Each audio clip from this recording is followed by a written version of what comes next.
به کلینیکال آپدیت خوش آمدید. امروز میخوایم بریم سراغ یکی از شایع‌ترین و در این حال پیچیده‌ترین مشکلاتی که هر روز باش سر و کار داریم، فشار خون بالا. بله، یک بیماری خاموش ولی خب بسیار پرخطر. دقیقاً. مأموریت ما امروز اینه که ببینیم این بیماری دقیقاً چیه، از کجا میاد و مهمتر از همه چطور باید باش مواجهه کنیم. یعنی از تعریف شروع میکنیم، میریم سراغ مکانیسماش و در نهایت به روش‌های تشخیص و درمان میرسیم. و برای این کار مثل همیشه به معتبرترین منابع تکیه می‌کنیم. ستون فقرات علمی بحث امروزمون ویرایش 12 کتاب بیماری‌های قلبی برانوالد هست. که مرجع اصلی ماست. بله. اما برای اینکه یک دید مقایسه‌ای و عمیق‌تر داشته باشیم، اون رو کنار ویرایش 22 کتاب اصول طب داخلی هریسون و البته گایدلاین‌های خیلی مهم انجمن قلب آمریکا یعنی ACC/AHA و انجمن کاردیولوژی و هایپرتنشن اروپا یعنی ESC/ESH قرار میدیم. عالیه. و طبق روال همیشگی باید اشاره کنیم که جمع‌آوری، انتخاب، ارزیابی علمی و تنظیم این رفرنس‌ها توسط دکتر فرزاد انجان شده است.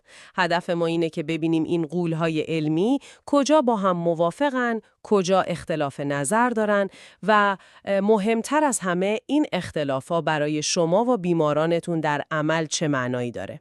خب، از کجا شروع کنیم؟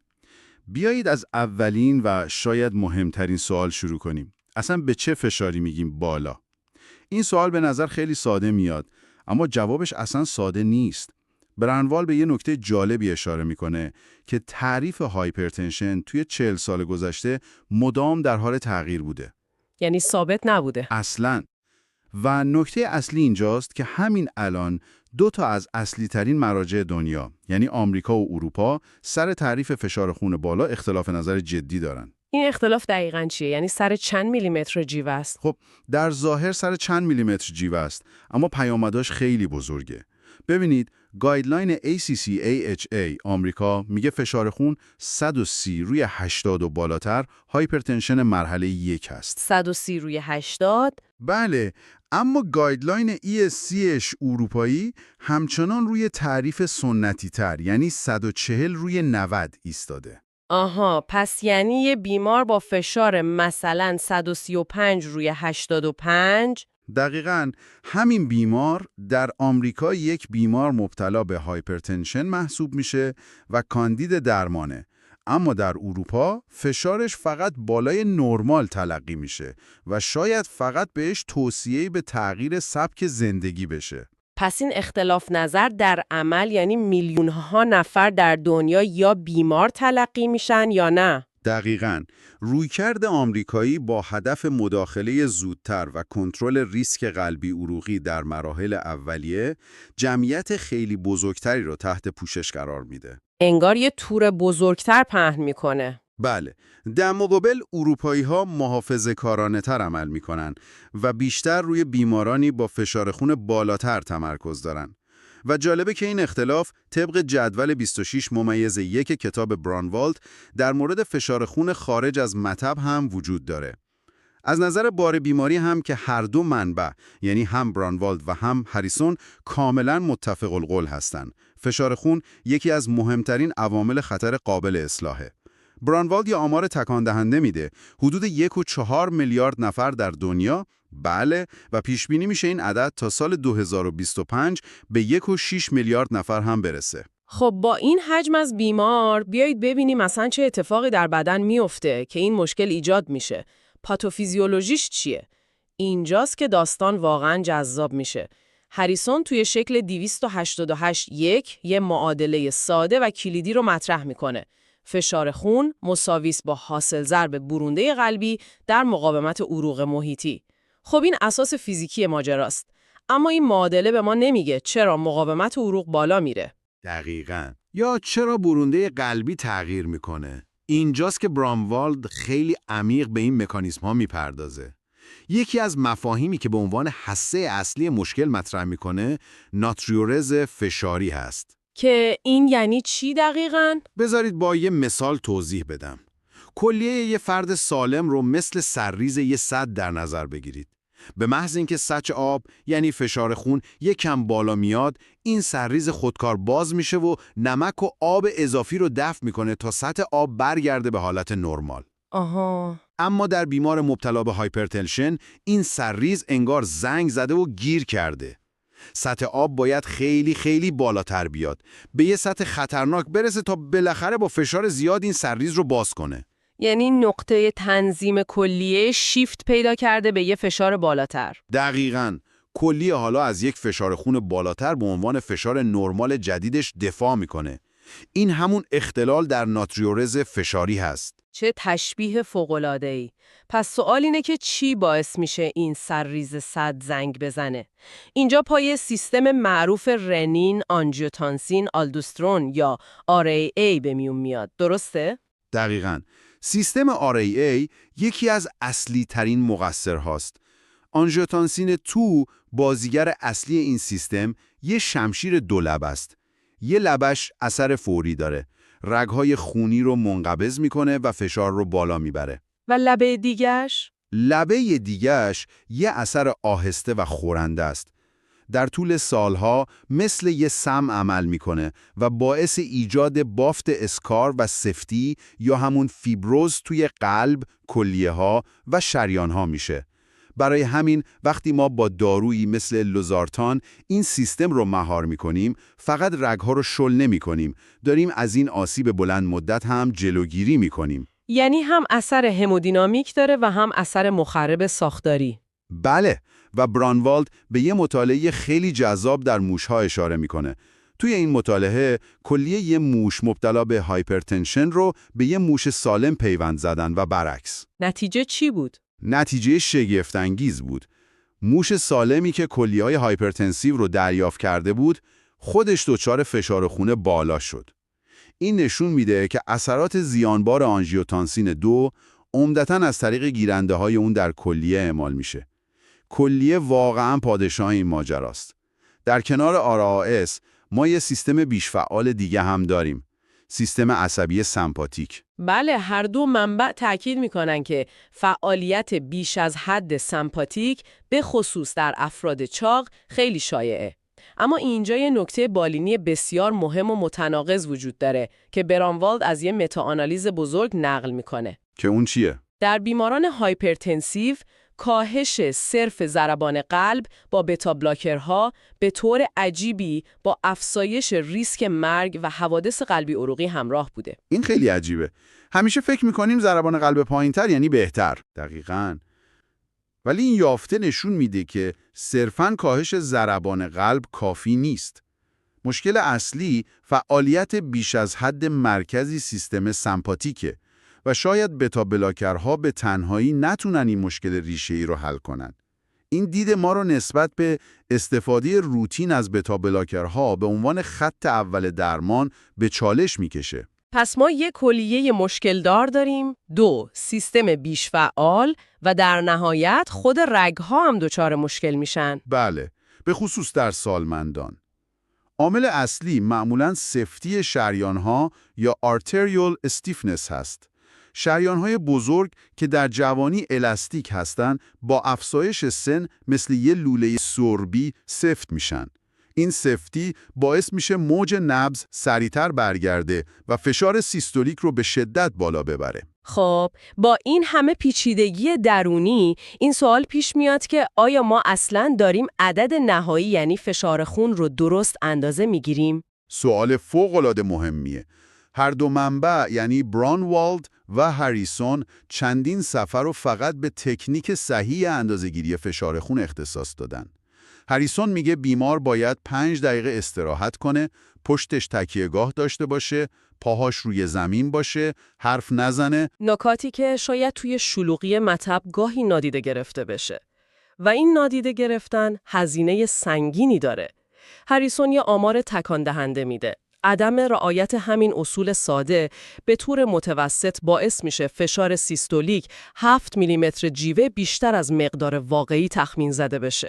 7 میلیمتر جیوه. بله، این یعنی حدود 15 تا 20% از تشخیص‌های هایپرتنشن ممکنه فقط به خاطر تکنیک غلط اندازه‌گیری باشه. یعنی ما داریم برای عدد اشتباه دارو تجویز می‌کنیم. و داستان فقط به اندازه‌گیری توی مطب ختم نمیشه. پدیده‌هایی مثل هایپرتنشن روپوش سفید و هایپرتنشن پنهان هم هستن. دقیقاً. اینجاست که برندوال یه حکم قطعی صادر میکنه. فشار خون خارج از مطب، چه با مانیتورینگ 24 ساعته، چه با اندازه‌گیری خانگی، پیش بینی کننده بهتری برای حوادث قلبی عروقی نسبت به فشار خون مطبه. یعنی قابل اعتمادتره. خیلی. من یه بیمار داشتم، آقای 60 ساله‌ای که فشارش در مطب همیشه بالا بود، حدود 150 روی 90.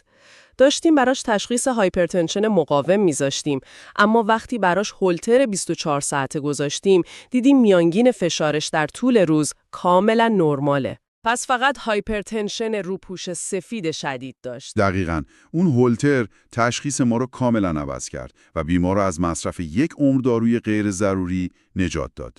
به علاوه هولتر الگوی فشار در شب را هم به ما نشون میده که خیلی مهمه. که باید افت کنه در حالت طبیعی. بله، باید 10 تا 20% افت کنه.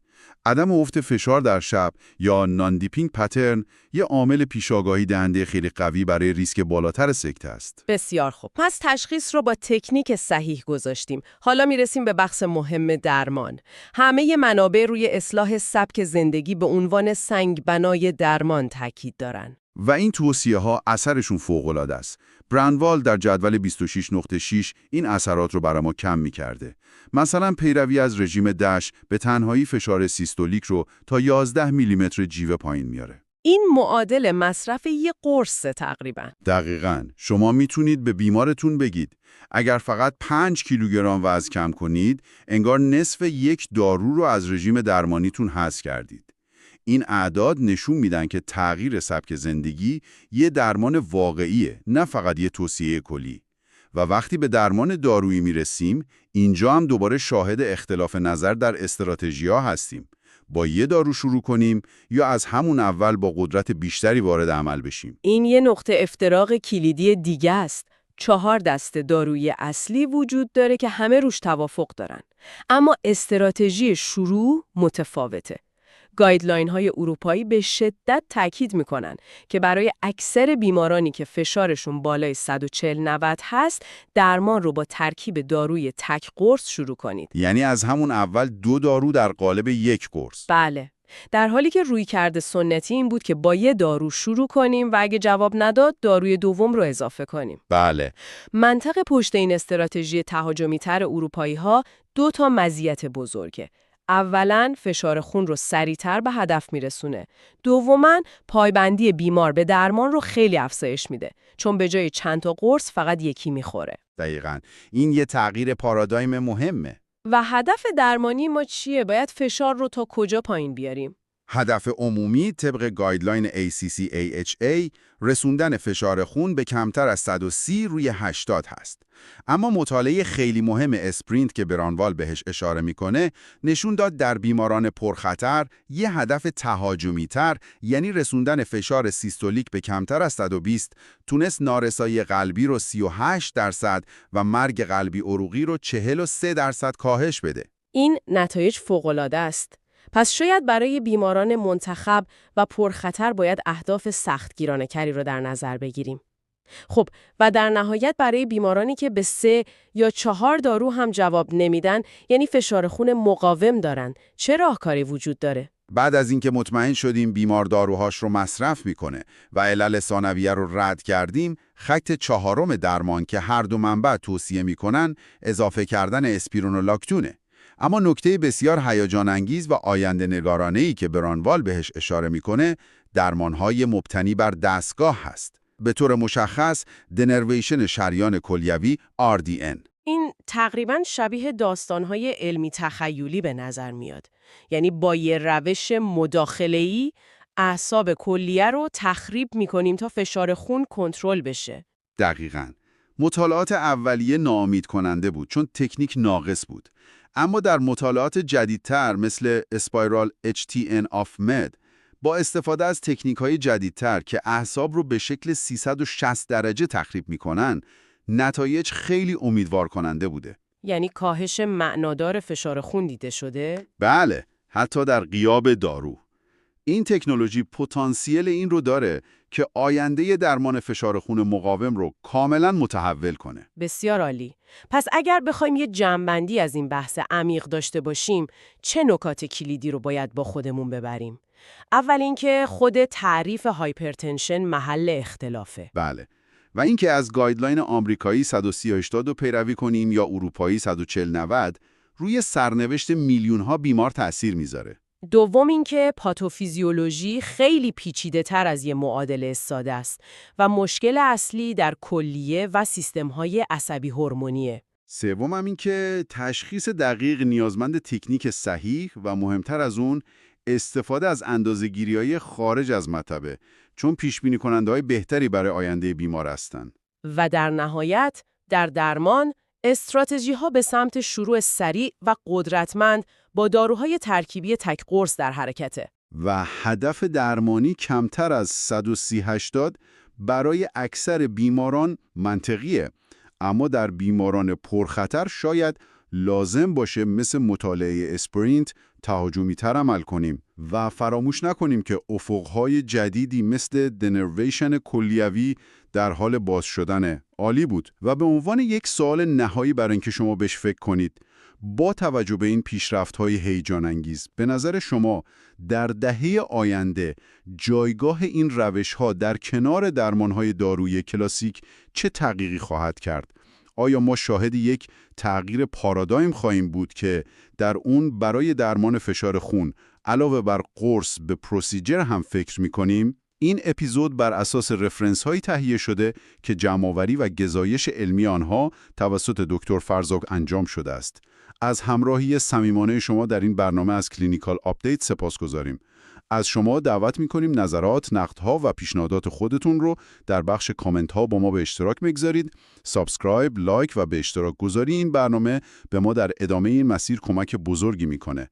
لطفاً این برنامه رو به همکاران پزشک و دانشجویان علوم پزشکی هم معرفی کنید. راههای ارتباطی ما در اینستاگرام کست باکس کلینیکال آپدیت، در کست باکس کلینیکال آپدیت و در یوتیوب با آدرس @castbox.medicalupdate.